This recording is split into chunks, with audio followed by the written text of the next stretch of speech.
So, Jerhonda, you said that there were times where you couldn't get out of the house. Yes. And obviously, you are here, you left. So the question is how did you get out?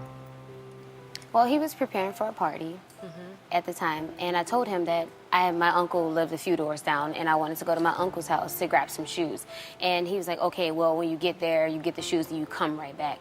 And at that moment, when I knew I got out the house, I was like, I'm not going back. I refused. I wasn't going back. You are welcome to yet another episode of HN What's Your Say? The #1 listening show, where we discuss real issues with real people like you. We are still featuring R. Kelly. Real name Robert Sylvester Kelly. Also known as the R&B King. R. Kelly's legal battles have continued to capture plenty global attention, with his name dominating headlines for years. Among the numerous charges leveled against him, one of the most controversial involves allegations of forced labor by Jerhonda Pace, who also happens to be a key figure in this case. But as we dive deeper into this claim, the following questions arise. Was the evidence against R. Kelly compelling enough to arrive at a conviction, or was this charge a step too far? Let's break it down. Forced labor, as defined by law, involves compelling someone to work against their will under the threat of harm or other forms of coercion. When Jerhonda Pace testified against R. Kelly, she accused him of subjecting her to conditions that amounted to forced labor. Her claims included allegations of being made to perform tasks under duress, from mundane chores to more disturbing acts. But how does the law evaluate such allegations simply made by word of mouth? And did the evidence ever match the gravity of the charge that was imposed? Jerhonda Pace's testimony was central to the prosecution's case. She claimed that during her time with R. Kelly, she was coerced into following strict rules, performing degrading tasks, and enduring psychological control. Pace painted a picture of an environment where her autonomy was stripped away. However, critics of her testimony argue that it lacked specific instances of forced labor as legally defined. Was this a mischaracterization of a toxic relationship, or did her claims meet the threshold for forced labor? When analyzing Jerhonda Pace's allegations, it's important to scrutinize the evidence, and by this we mean either its availability or its shortage. While she described controlling behavior and manipulation, the defense pointed out that much of her testimony relied on subjective experiences rather than concrete proof of coercion. For example, did R. Kelly explicitly threaten harm to force her compliance, or were the dynamics rooted in emotional manipulation? The answer remains no for both. Meanwhile, the distinction is critical in cases of forced labor.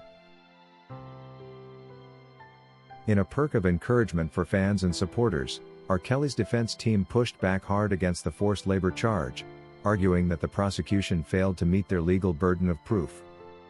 They pointed out that Jerhonda Pace was not physically confined and that her interactions with Kelly appeared.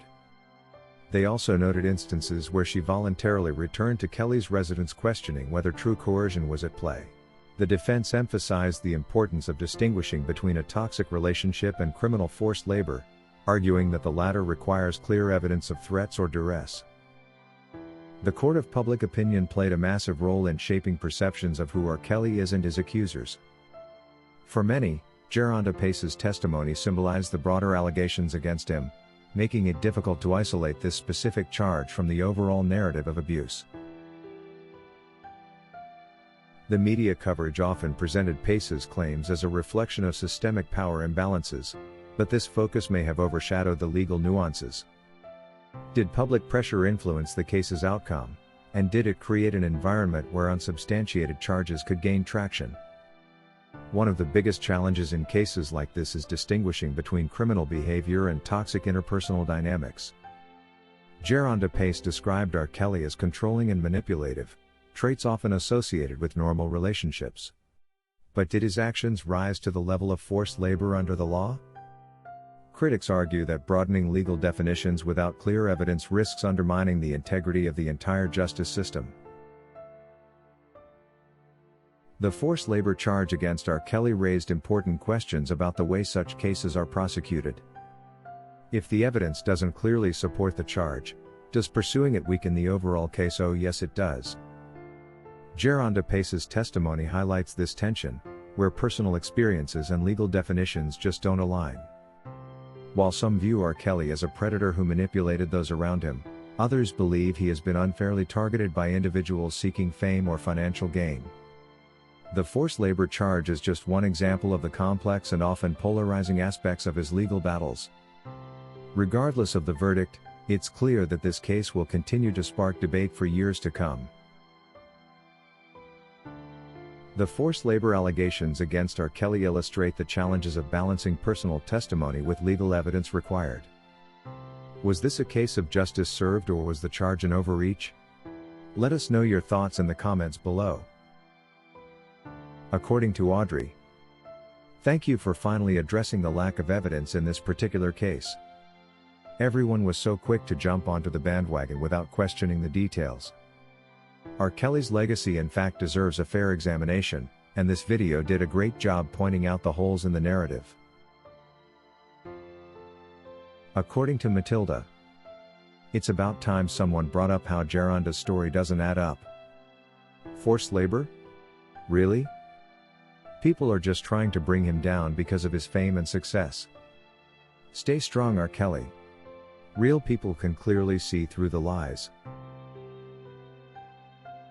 According to Jones, "This video shows exactly what we've been saying all along. The charges against R. Kelly were exaggerated to fit a bigger agenda. They couldn't even prove half of what they accused him of. Thank you HN News for shedding light on this. It's time the truth comes out." If you wish to take part in a live interview on this channel discussing any of these topics, let us know by emailing us on sashahnnewsroom@gmail.com for scheduling. That is all we had for you today on HN What's Your Say. To keep updated whenever we post a new video, subscribe to this channel now. Also remember to hit the bell icon and enable notifications. And feel free to share your opinions with us in the comment section below, and let us know if you would like us to publish your views in our next release. We value all our subscribers' opinions.